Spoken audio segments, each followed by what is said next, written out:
Welcome to the Oscoda Township Regular Board Meeting, August 14th of 2017. Let's begin with the Pledge of Allegiance.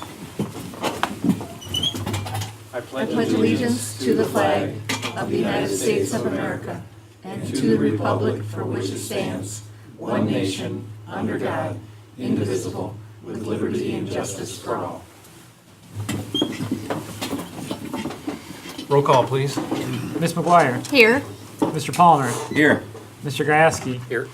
Mr. Cummings, absent. Mr. Nordine here. Mr. Byer. Here. Mr. Weed. Here. Are there any agenda additions?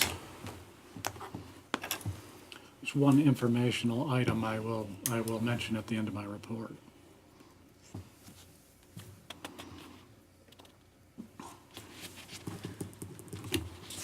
All right, anything else for the agenda? Need a motion to approve the agenda? So moved. Support. Motion by Ms. McGuire, support by Mr. Byer? Mr. Palmer. Mr. Palmer. All in favor say aye. Aye. Opposed? Motion's passed. Next, we go to public comment. There's a 4-minute time limit, and for this first public comment period, if you could fill out a card and submit it to the superintendent over here. And when you come up to speak, please introduce yourself. Are there any cards? There is one card. Arnie LaRich would like to talk about dust control and the road millage.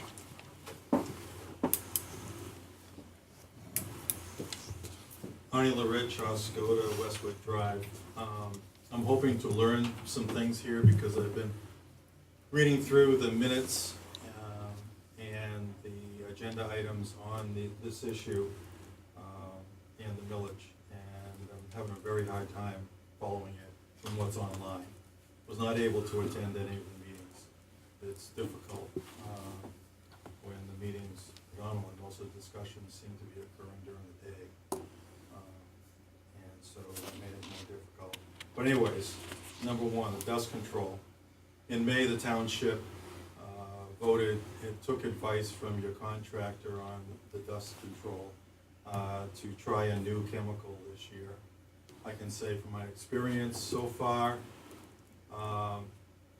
pretty positive. However, we've had a wet year. So my question is, what information is the township collecting to evaluate and be prepared in making a decision on, number one, are you going to only go with the one treatment as they suggested, and what are you going to base that decision on, what information? Or number two, you're going to go with a second treatment because we're right at that time when the second treatment normally would have been done. So that's part A of my question. So all rolls together in sort of the millage, I think, on how we're going to get a handle on dust control for a lot of our dirt roads in the township. And the millage, I went through there really aren't any minutes of either the road task force that met in January and March. There's a draft minutes of the meeting on the website, but it's draft number one. And number two, all it does is just list the people who attended. There's no discussion in the minutes, so that doesn't help. But in the millage part of your website, you do have an agenda. August 8th, I think, just recently, you had a meeting and you had multiple options. But from all the reading, I can't figure out what option you decided on or what you're leaning towards. So I hope to learn more about that tonight. Because one of the options has status quo, $20,000 budget you've had for years, and that does not take into account the new chemical, because it's double the cost, almost. So I don't know how that could be an option unless you're throwing away that advice that you got from that contractor. So there's some confusion. And the last thing is the engineer that you're going to be voting on choosing an engineer services.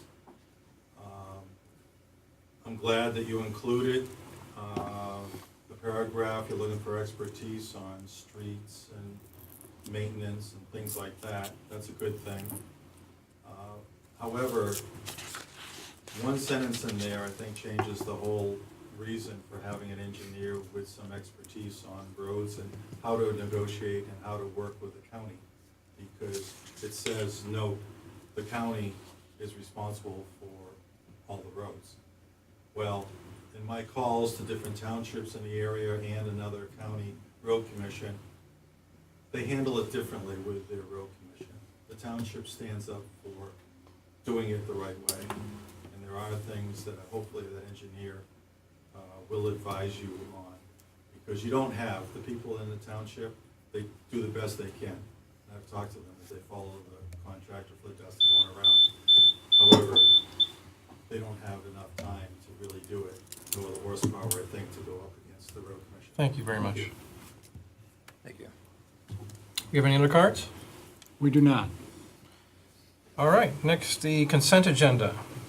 Does anybody have anything regarding the minutes from the work session on July 21, meeting minutes of July 24th, regular meeting minutes, amended meeting minutes for July 10th, the finance payment of bills for $191,588.08, and reports on Furtoff Field for the Oscoda football. I have a note on the work session minutes from July 21st. Mr. Palmer pointed out there's an inaccuracy in one of the titles there to the minutes, and I was able to change that this morning to present a newer, updated, correct copy for ratification tonight. Any questions regarding the modifications? All right, anything else on these subjects? Then I need a motion to approve the consent agenda. So moved. Support. Motion by Ms. McGuire, support by Mr. Gieske. Roll call. Mr. Byer, Yes. Mr. Palmer, Yes. Mr. Nordine, yes. Mr. Gasky, Yes. Mr. Weed, Yes. Ms. McGuire. Yes. Motion's passed. Next, subcommittee reports and project updates. Does anybody have anything?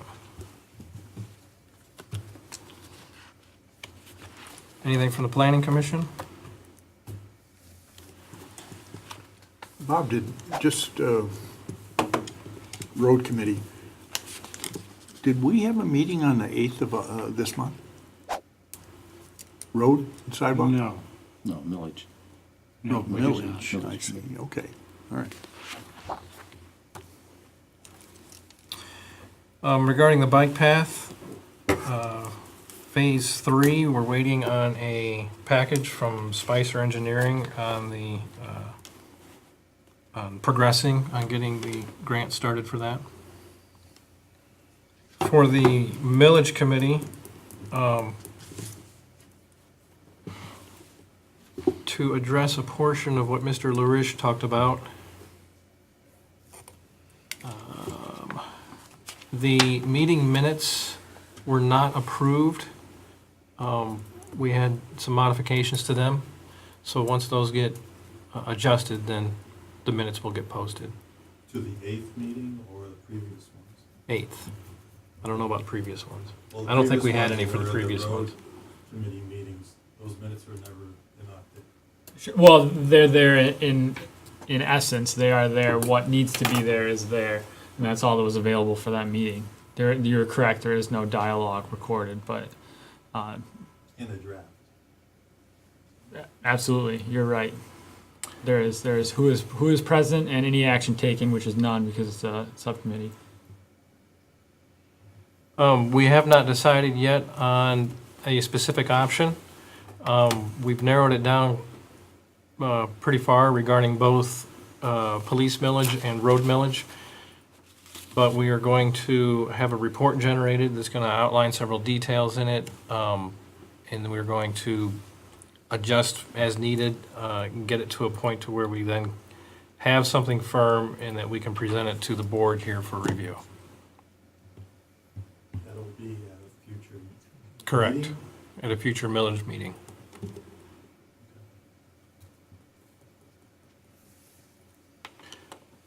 As far as the roads and the dust control, do you have anything for that, Mr. Byer? No, I don't, but I've heard similar positive remarks about the product that we're using now. And, but Arnie's right, it's been kind of a soggy summer. And so maybe it isn't a good year to make a decision, you know, because of the amount of rain we've had. But that's my input, is I have heard no negatives and some positive remarks about, you know, what's going on, and what product you're using, and so forth, so. So probably another couple months, we'll have much firmer information on how we're going to proceed with all of that. I suggest that you push your contractor to come up with a little bit more technical. In what way? reason for it, you know, and is it working with the soil? That's what they said. But it'd be nice if someone observed it with a technical background, because it is double the cost. Anything else for subcommittees and project updates? Well, I just wanted to report from the Planning Commission. We had a pretty big meeting last Monday. We had 2 site plans. One was for Little Caesars here in town to add a takeout window and some seating in the front. And we also issued a demo permit for the old State Street building. So once that permit's issued, they have 30 days to complete the demolition. And then we also had a special land use, which we approved for a apartment complex on F41. So, and we have also have a revised master plan. This one's much better than the first go around, so hopefully we'll get some more review on that and be bringing that to the board here next month or 2. Thanks. Anything else? Just a note that the Restoration Advisory Board had its first informational meeting. That will have, I believe, one more to follow before the first official meeting. So that process is starting. All right, thanks. Next, we go on to reports, engineering RFQ response, selection process. Thank you. We had solicited proposals for engineering services for a township engineer, if you will, for qualifications and also cost estimates. And the cost estimates were based on projects that were scoped out. They're not actual projects, just so that we could compare how the firms might approach putting a number with a specific project in addition to furnishing their hourly rates and so forth. Those were due the end of July, and we received 4 proposals, which are detailed in the summary statement attached to my report. So my purpose in raising this topic this evening is to talk about a process to review proposals and ultimately select a qualified firm to meet our community's needs. My suggestion in that regard is that it would be helpful if 1 or 2 board members were able to participate in the process. What I'm envisioning there is an initial review and ranking of the proposals.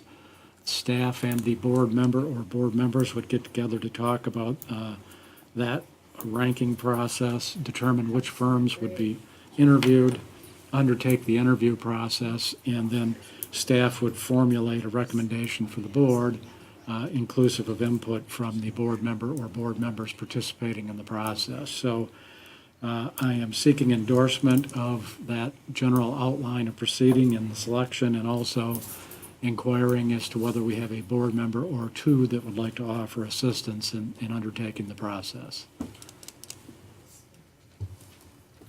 Any comments?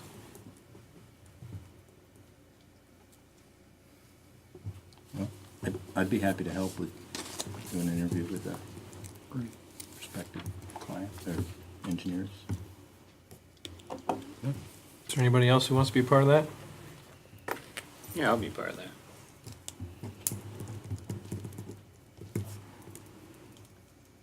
Any other comments? Is there a motion? I'll move to endorse the process of reviewing the engineering candidates as outlined, and like I said, I'd be happy to serve on that. Great. Move to go forward with the board members, Mr. Palmer and Mr. Gieske? Yes. Okay. Yes, sorry, Martin, yeah. Support. Yes. Motion by Mr. Palmer, support by Ms. McGuire. Roll call? Mr. Gasky, Yes. Ms. McGuire, Yes. Mr. Byer, Yes. Mr. Nordine, yes. Mr. Palmer, Yes. Mr. Weed. Yes. Motion's passed. Next, ferric chloride pump replacement. Yes, we've received communication from our regional contract operations manager at FDOP indicating that a ferric chloride chemical feed pump that services our wastewater lagoon is in need of replacement.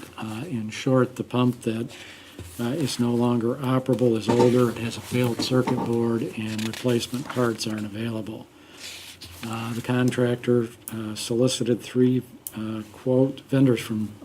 quotations from 3 vendors for the specified equipment that will work in our application. They've set forth a recommendation that the low-cost proposal of $3,732.29 plus shipping of $27.99 from Pumping Solutions be accepted. I note that reference in the memo was made to a backup pump, and what really is happening there is these pumps alternate between service. Neither is a backup per se, they're both used. So just for sake of clarification as to how that works. Any comments? When they're being switched back and forth, is there maintenance being done on the one that's down? Or don't you know that, I Bob? don't know that, I can certainly find it out. A little preventive maintenance probably make them last a little longer. Bob, when did this pump go out? The communication from Ms. Granum said earlier this year. That's kind of general. When, I'm not sure exactly when, frankly. I think winter, it's- spring, something like? I think spring, but, Okay. yeah, I would need to ask Kath exactly. I don't think it's been that long. It took a while to get the quotes and do the research and evaluate the fact that, or confirm the fact that it couldn't be repaired. But operation of the lagoon system has been ongoing, obviously, without this pump for a while. Has it worked out okay? Well, there's more than one, so, So that's what we're talking about, Yeah. the back and forth. right, the redundancy. So if the one we have fails, then we don't have any. Right. That would be the bottom line. Well, with that, I'll make a motion that we approve the purchase from Pumping Solutions. Support. Motion by Ms. McGuire, support by Mr. Byer. Roll call? Mr. Byer, Yes. Ms. McGuire, Yes. Mr. Palmer, Yes. Mr. Gieske, Yes. Mr. Nordine, yes. Mr. Weed. Yes, motion's passed. Next, Great Lakes Fireworks Contract Agreement. Yes, we had talked at the last meeting about extending the agreement with Great Lakes Fireworks for the 2018 Fourth of July show. We had put together an agreement based on discussion at the meeting, which is patterned generally after the extension agreements we've used with the company in the past. However, this agreement does include specific acknowledgement of the enhanced grand finale in 2018 that the company committed to, and also reinforces the necessity for them to be solely responsible for hosting the show. I note that the version of the agreement found in the board packet had an incorrect dates. The one on the board table has been modified to show March 30, 2018 to March 29, 2019 as the contract period. Presumably, the vendor will find it acceptable because they were okay with the previous version. Any comments?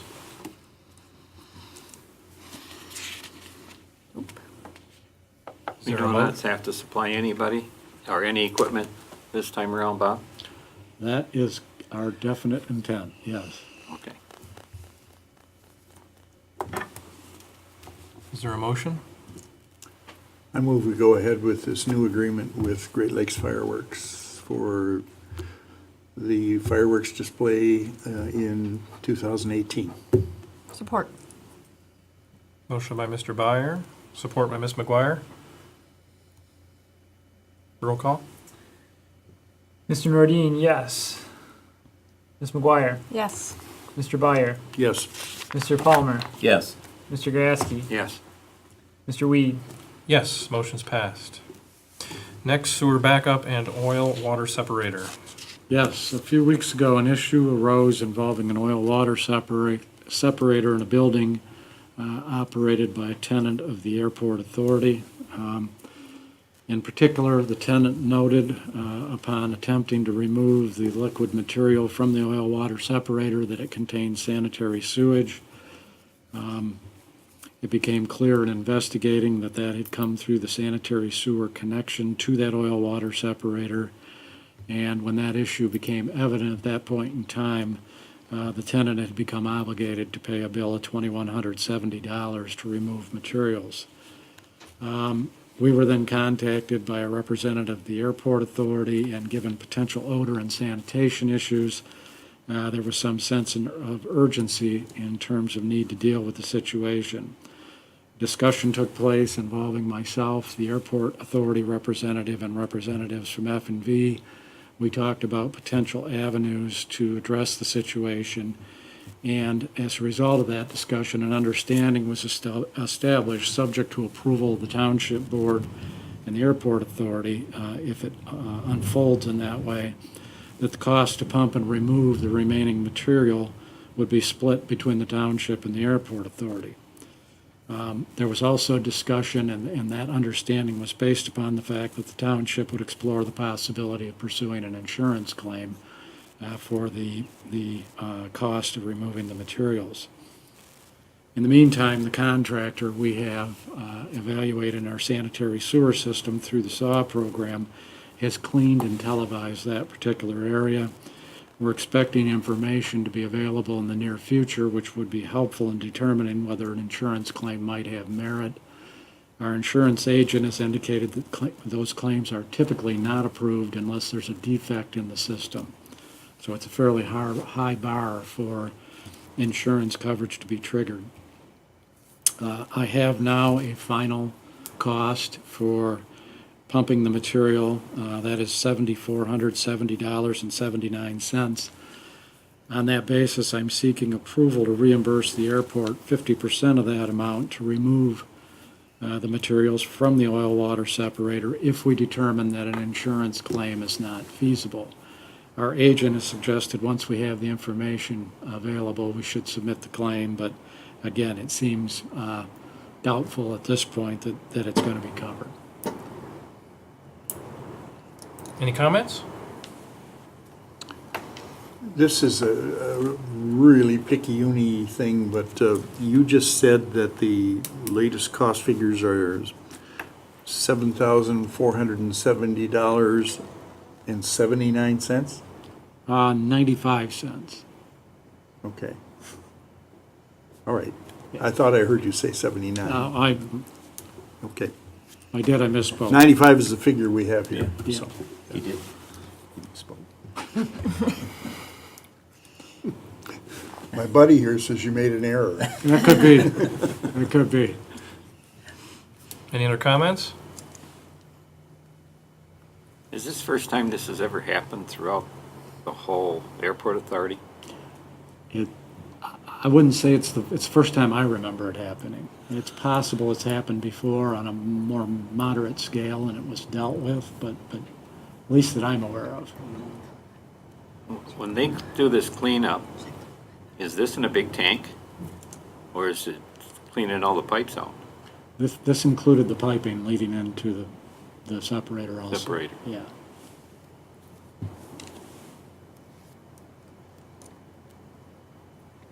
Any other comments? Well, I was curious, I was thinking about this over the weekend, after we talked about it on Friday. Somehow the septic system is hooked up to an oil-water separator. I'm assuming the oil is not what's going into the septic. Correct. It's not supposed to. Exactly. There's, The there's septic, protections for that? yeah, the device is supposed to retain the oil, and all that comes out is the water into the sanitary sewer system. That's the theory. Okay. Because typically, an oil device is not typically what you'd have hooked up to a wastewater treatment thing. I'm just curious. No, it's part of their pre-treatment program, or whatever pre-treatment they're doing. They would have a separator in their system. But there wouldn't be oil going into the septic, Into the sewer system? into the sewer system. Right, that's what the separator will stop that. Keep. If there were an oil spill in the facility, the separator would stop it from going into the sewer system. Okay. I just was thinking about that, and I thought, well, if the sewer system could get backed up into that, is it possible for it to go the other way around, where the oil could get into the system? But if those guards are in place, then it's not a concern. But just some idle thought that I had over the weekend. So No, we want those devices to function properly, that's for Yeah. sure, yeah. okay. Any other comments? Is there a motion? I would move to reimburse the airport authority in the amount of $3,735.48. Support. Motion by Mr. Palmer, support by Mr. Byer. This is just to reimburse that amount, or is it pending the insurance claim information? Well, I would assume that the claim would come afterwards. We would make the reimbursement, and then if we're able to collect on the claim, that would come to us. Well, I think the idea was we would make a claim for 100% of the amount first, and then if that was not successful, then we would do the reimbursement. Okay, well, I'll amend my motion to include that.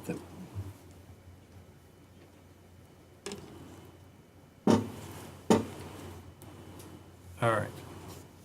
Motion by Mr. Palmer, support by Mr. Byer. Any other comments? Roll call. Mr. Gasky, Yes. Ms. McGuire, Yes. Mr. Palmer, Yes. Mr. Byer, Yes. Mr. Nardine, yes. Mr. Weed. Yes, motion's passed. Next, fire department employment recommendations. Yes, I've attached a communication from our fire chief setting forth a recommendation that 4 new firefighters be hired. This follows a recruitment process which was undertaken due to attrition of fire department ranks over time. If the recommendation were to be accepted, we would then have a total of 29 volunteers on staff, I'm told. Al noted that one of the candidates is already certified, who they are recommending. The other 3 will need to pursue certification. I've attached for your information the applications submitted by the recommended candidates, and I'm suggesting that the recommendation from our fire chief be accepted, thereby endorsing employment of the specified individuals. Comments? Yeah, Bob, how many applicants did we get? I believe he said we had 7. 7. Yeah, they interviewed 7 anyway. Well, that's not bad, right? In the past, we've had a really difficult time getting any applicants. Is Yeah, we've been- 29 the norm? Is that as high as we've ever had, or? I believe it's authorized up to 32, but it typically hovers between, say, 26 and 30, somewhere in that neighborhood.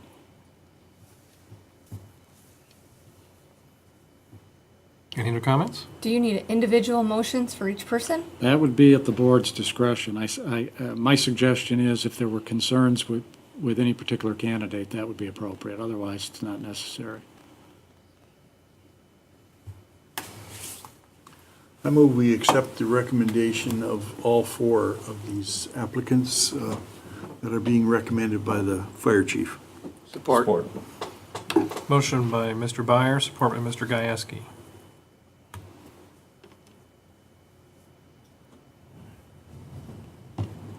Roll call? Mr. Byer, Yes. Mr. Gasky, Yes. Ms. McGuire, Yes. Mr. Palmer, Yes. Mr. Nordine, yes, Mr. Weed. Yes, motion's passed. Zoning Administrator and Code Enforcement Officer hours of work. Yes, included with my report are communications from our zoning administrator and code enforcement officer, both involving the hours of work for the respective employees. You might recall in February of this year, a discussion took place regarding expanding the hours for both positions.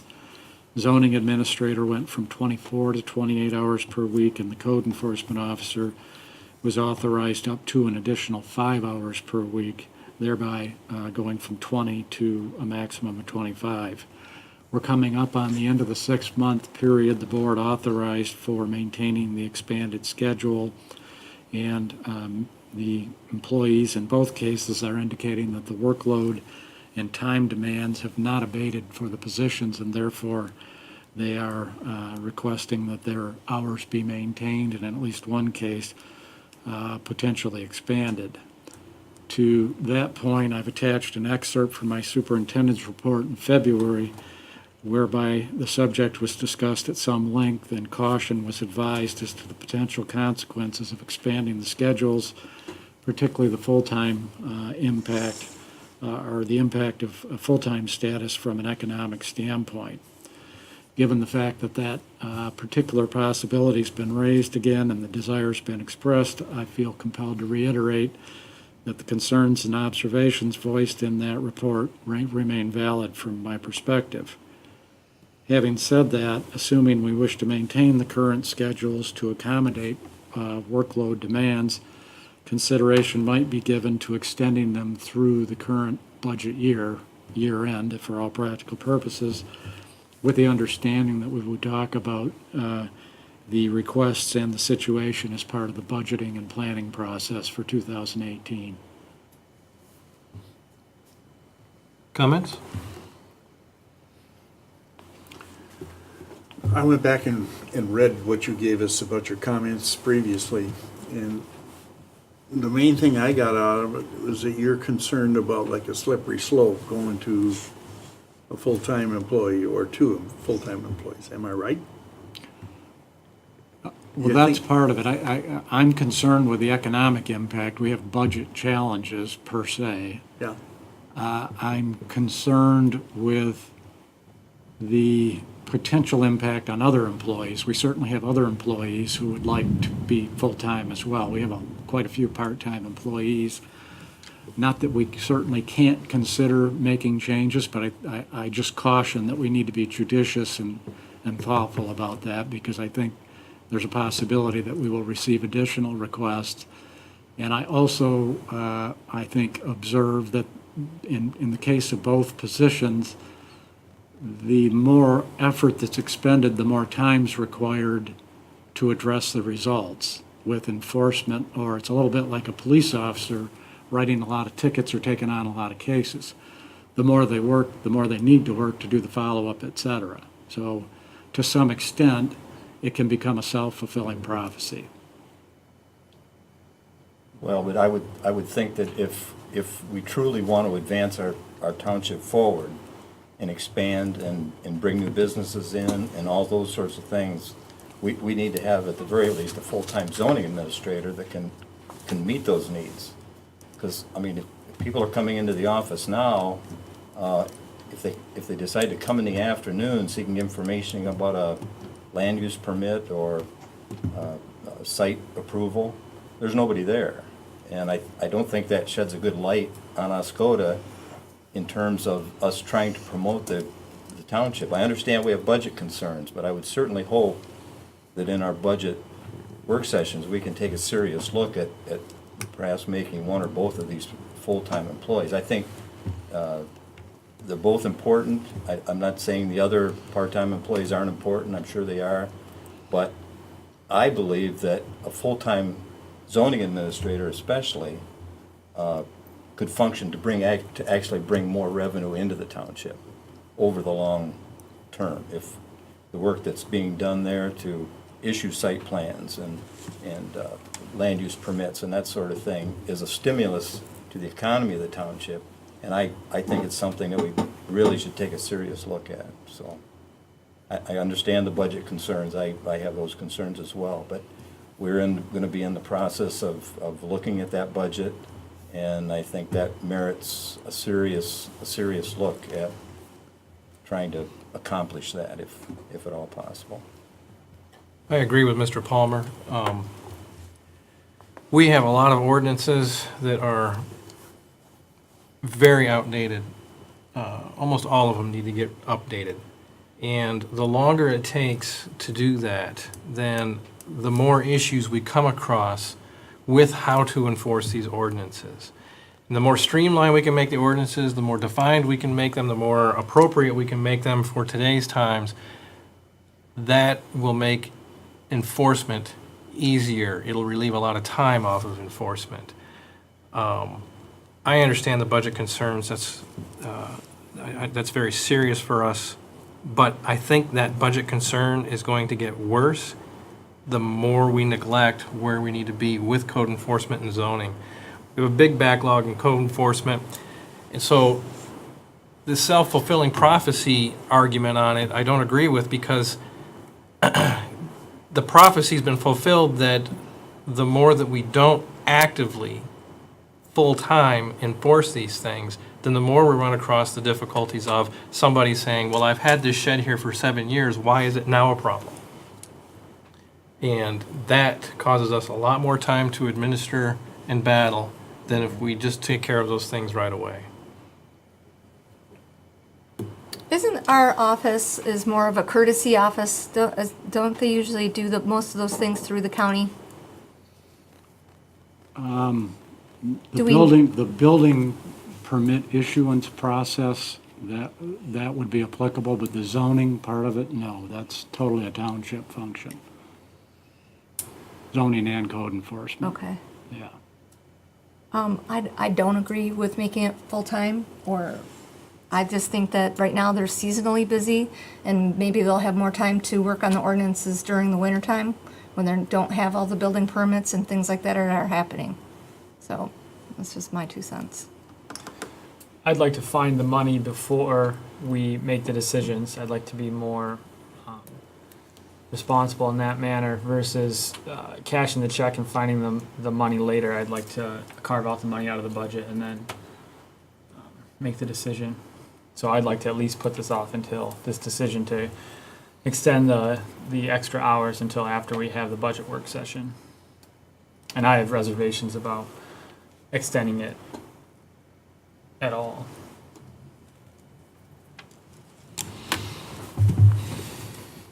So if we don't extend it,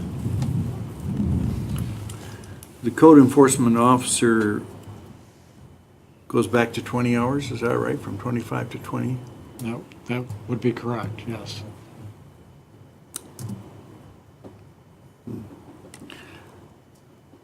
And they've been at the high number for 6 months? Yes, I believe so, generally. I'd have to go back and look at the time cards, but I believe so. I think that's been viewed as sort of a maximum not to exceed. And your definition of full-time is 40 hours? 32. Well, for all practical purposes, anything more than 28 under our policies, because it starts triggering some obligations relative to health care. Okay.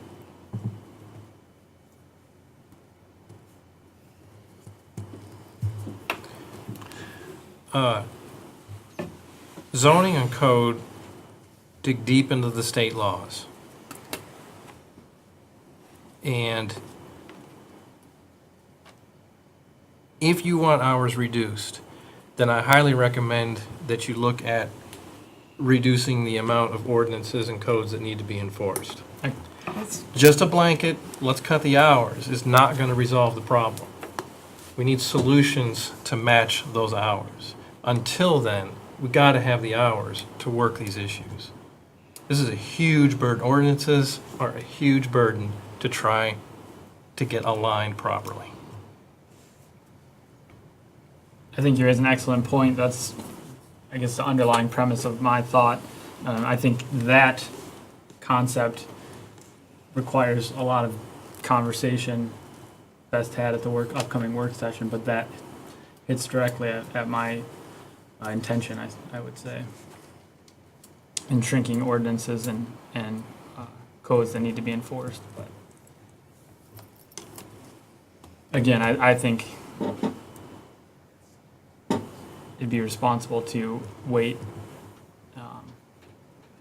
and find the money. Bob, we're already over budget with these so far, correct? Based off the original projected budget? We are. The budget was based on the original hours. Okay. And I'm assuming we've found ways to make it work to this point. We should be able to do budget adjustments to accommodate that, yes. Okay. But just as a general whole, I'd rather plan for it in advance than catch up from behind. We also have, we have some contingency monies budgeted in the general fund as well. Sure. So just to make sure we're clear here, if we, just for the future thought here, an upcoming work session, if hours are going to be cut, then ordinances need to be cut. So a plan needs to be developed from this board in conjunction with the planning board on how that's going to happen. But in cutting ordinances also means there's more hours that need to be expended by the zoning administrator to make that happen. So until those ordinances are reduced, it's still a lot of man hours to get it done. With the expanded hours that they've had for the last 6 months, have they had a problem adhering to that schedule? There have been some deviations from the schedule. Which could cause us issues. Excuse me? Could that cause us issues, down the road? I believe they've made an effort to try and balance that out. I mean, if it was maintained, yes, it could. I'm thinking that 2 or 3 of us on this board have been here long enough that we remember the days when we had really rough times with code enforcement, and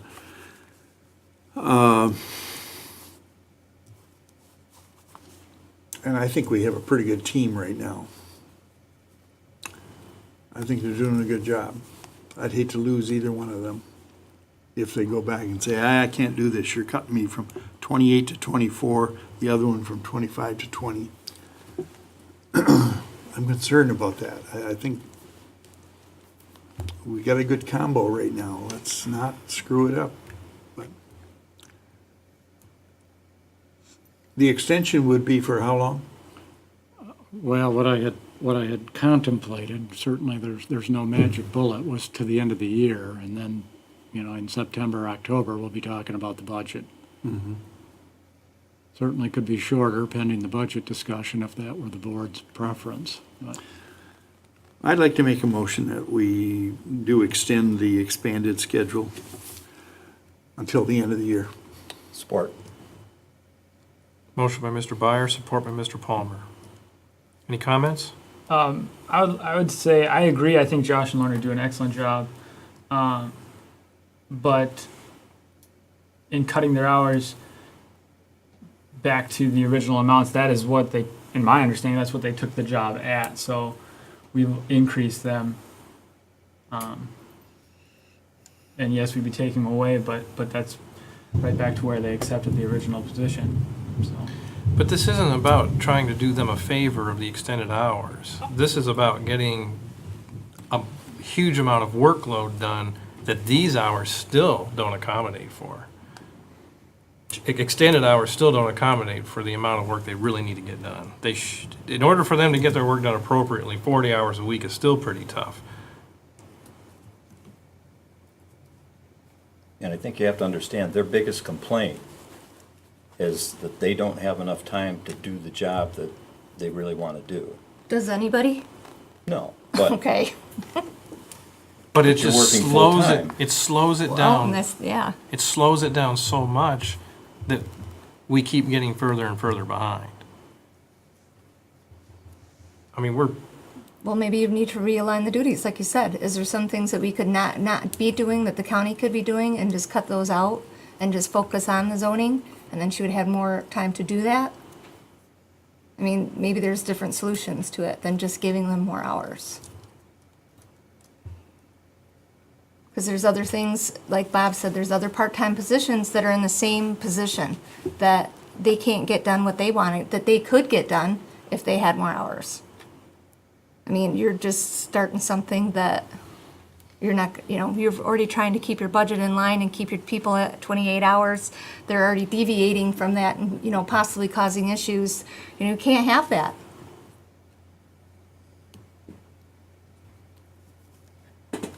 Any other comments? Well, just for clarification's sake, my comments are not based in any way on the performance of the employees in question.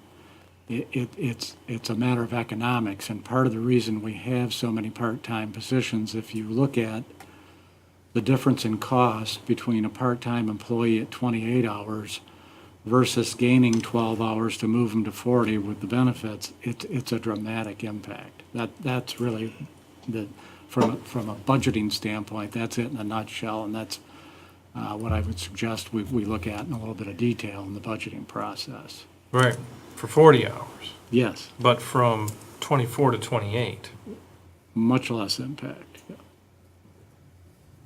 Yeah, we're a long ways away from 40. So the budget impact on just this extension is not that significant.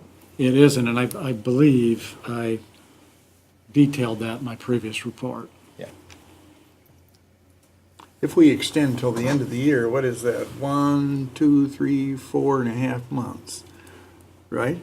And the budget process will take place during that 4.5 months. We'll have a better handle on all of this then, but in this argument that I've heard before, not just now, about other employees are gonna say, me too, me too. I don't know if it's apples to apples, because I really do think, the completeness and the comprehensive management of what they do and what they're charged with is increasing, where maybe some of the other part-timers have more of a stagnant, stationary situation. They don't have the same argument, I disagree. okay? That's all right. But that's my feeling, is You've that, got utility billing, you've got Tara out at Old Orchard Park, a couple people at Old Orchard Park, actually. And this 4-month extension is on top of an extension we've already done, exceeded what the original budget was. It's just, for me, it's more of a principle. I'd rather not do that.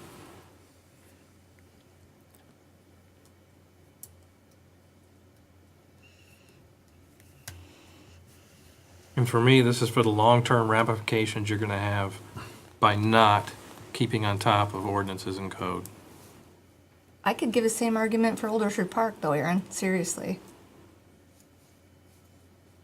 We're not having lawsuits over Old Orchard Park, but we are having them over ordinances and code. I think we might have actually in the past. And we've been lucky. call the question, Mr. Supervisor. Roll call. Ms. McGuire, No, Mr. Palmer, Yes.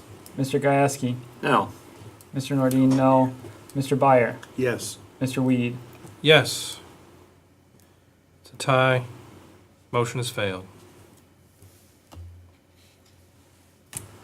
Next, sanitary sewer main cleaning process. Yes, this is one of the two informational items I wanted to convey this evening. I had mentioned in reference to the Airport Authority oil water separator issue that there's cleaning taking place in our sanitary sewer system as part of the SAW grant, which is intended to develop an asset management plan. So they go through, they jet the line, and then they televise. This is a large-scale effort, and the contractor's been hired through the engineering firm that's implementing the grant program on behalf of the township. The cleaning will continue into the fall months. My purpose in bringing it forward is to emphasize the content of communication we publicized previously regarding these cleaning efforts, and specifically, it should be noted that property owners connected to the sanitary sewer system should take the steps outlined in the communication, including keeping toilet lids closed and confirming that sewer vent pipes are not blocked. That's intended to prevent instances where sewage backs up into the home because there's no place for the pressure to vent. I'm hopeful that improved awareness of what we're doing will be helpful in minimizing those types of occurrences.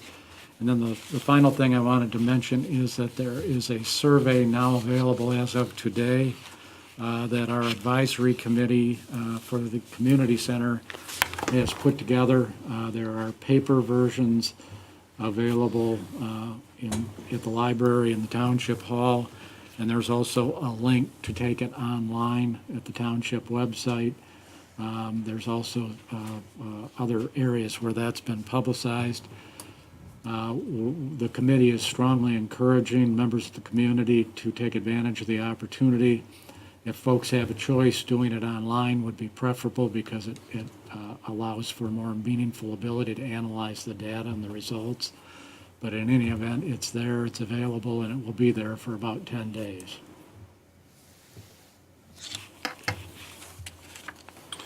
All right, next, real estate RFP.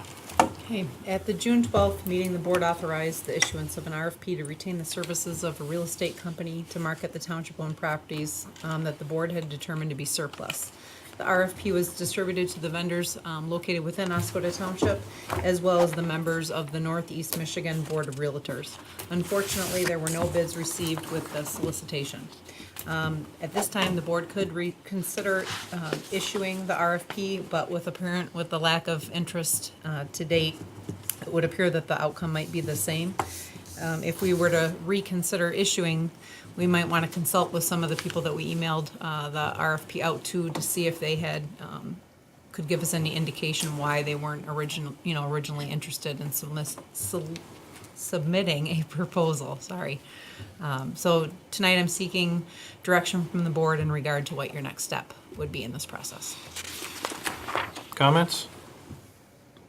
Well, I've spoken with a couple of realtors, and apparently, and I probably, partially my problem, I'm on the committee that went through this, and I should have considered what we're doing here, but apparently, the entire problem was with the split, with the 4%, 8%.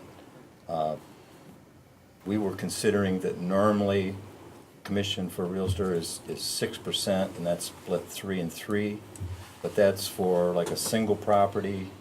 What was pointed out to me by one of the realtors that I talked to is that with the amount of properties, we're talking about 60 or 70 properties, to put a sign on each one, to do the background information on each property. Some of the properties would have a commercial sign. Those signs run about $90 a piece. So the initial investment for a listing agent in this proposal is way more expensive than it would normally be, just like if one of us wanted to list our house, they would take our information, they'd have to put maybe 1 or 2 signs on the property and it's done. This is a much bigger operation for the lister, the work that they have to do and the money that they have to put up front. And I should have realized that when we were going through this, but it kind of slipped my senses there on what we were doing. But I have been told that if it had been a 6-6 split, that we would have had more people would have put requests or proposals in. So I've been assured that if that were changed, that we would have them come in, so.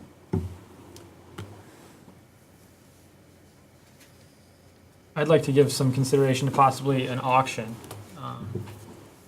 If the intent is to get rid of properties quickly and just get them out from under our expenses and us having to take care of them back on the tax roll, that may be an efficient way to do it.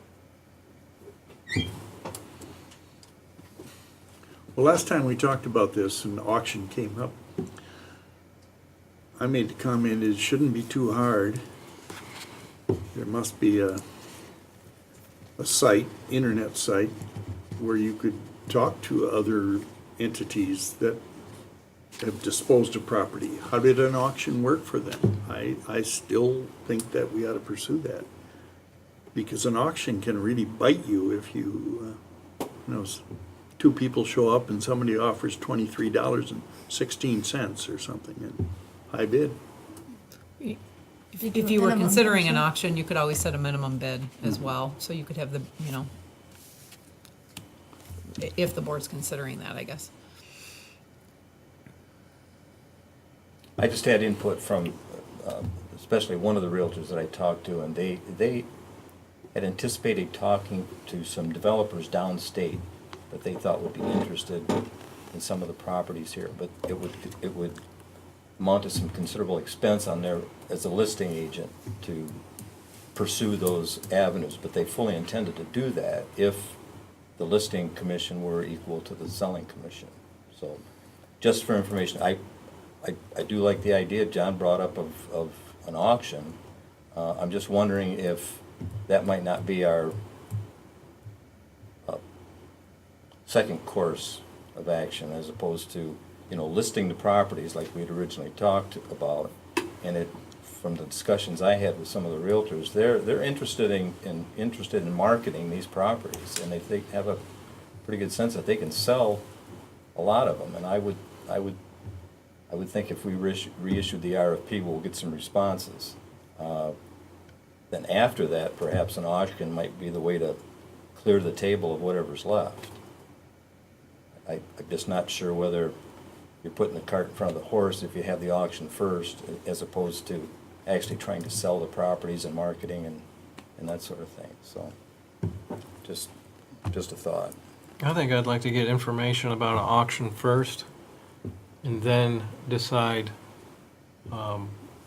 which route to go. I can put it on the treasurer's listserv too, see if anybody's had any experience with that. With what? The Auctions. auctions, different townships and cities and stuff. Would that work good to get the information on auction and then decide which route to go? Sounds good to me. Sure. So find out some information on how other communities have handled an auction, if I can find any If it was examples. beneficial, Right. And then bring that back at the next meeting, and then depending on that, decide.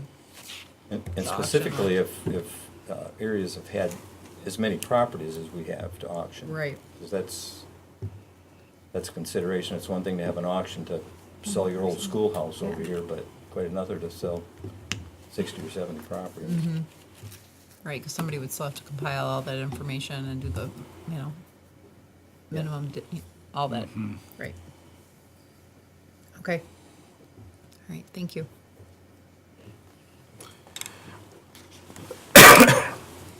All right, resolution ordinances. Resolution number 2017-18, authorizing maximum millage rate. This resolution is accompanied by an explanatory communication from our assessor.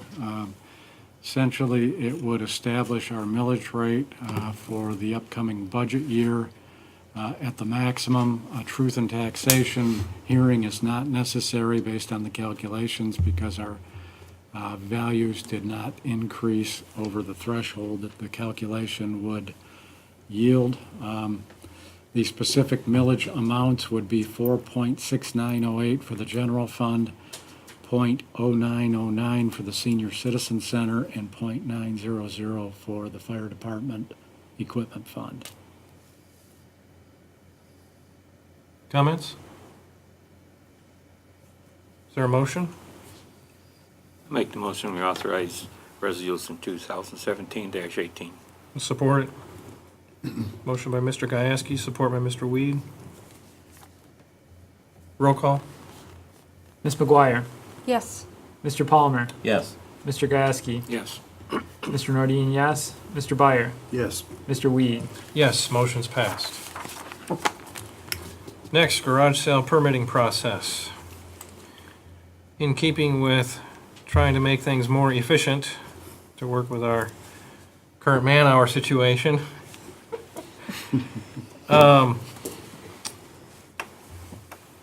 one of the things I'm proposing is that we eliminate the garage sale permitting process, keep in place the limitations that are in the current ordinance, but just adjusting it so that the public does not have to come in and actually pull a permit for this. As it is now, most people are not pulling a permit, and as is now, we don't have people working the man hours to support enforcement on the weekends. And so under the current process, we're still relying on the public for their evidence and their complaints on this. So if we remove the permitting process, the public does not have to come in, and we're still in the same process of relying on the public. So if the public actually has a concern, they can come in, present evidence, and it can be handled through that, through them being a witness. If at some reason this isn't working, then we can always go back to the permitting process, but I don't think our permitting process is working in the first place. But hopefully this will alleviate or reduce the amount of man hours that the clerk is spending regarding permits, on permits. A lot. I agree. I think in the way of reducing ordinances and improving efficiency, I think this is a good step.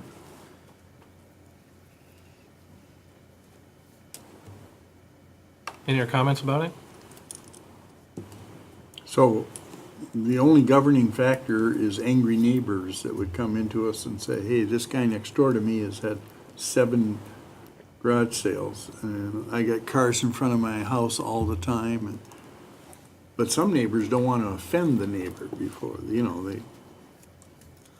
I mean? Yep. Keeping good neighbors, they probably are all burned up about it, but they don't want to go and hurt the guy that lives next door. But they'll hurt them through the township, Yeah, but using your words. people will know the routine that if the township gets on my case because I've had 7 garage sales, somebody must have ratted on me. They will know, right? And this is gonna, I don't know, it's gonna be kind of tough for neighbors to, But as it is now, we don't have the township monitoring it. I know. So we either increase hours for that to happen, or we rely on the citizens. What does the ordinance read for that? Do they get a warning or do they get a fine or what happens? Let's say, Aaron, you're having way too many garage sales and I turn you in. So, and I complain about it. What's the process? If it's approved to eliminate the permitting process, then this will go to the planning commission and the attorney to rewrite the ordinance so that that will all be defined. Okay.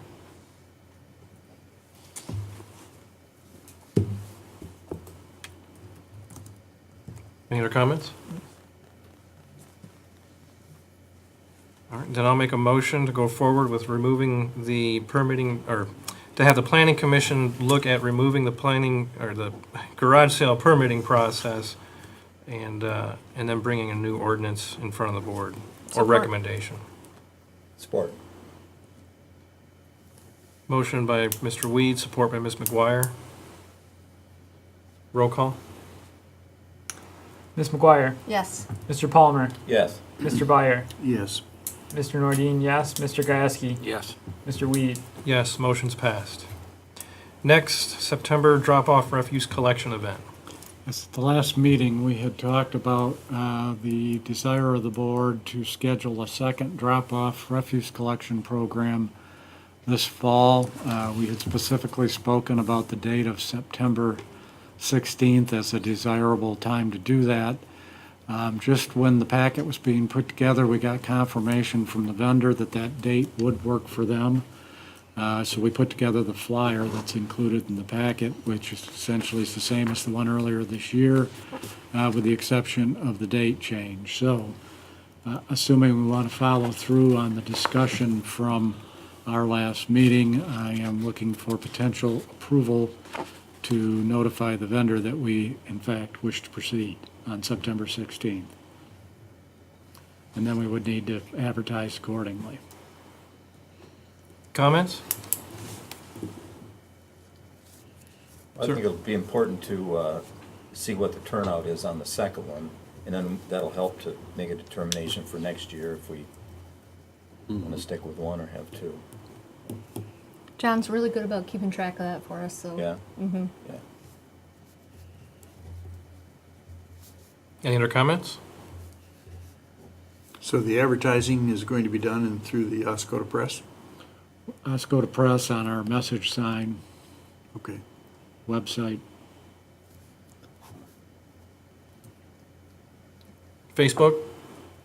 Yes. Facebook. Mm-hmm. Is there a motion? I'll make the motion, we approve the flyer and advertise. Support.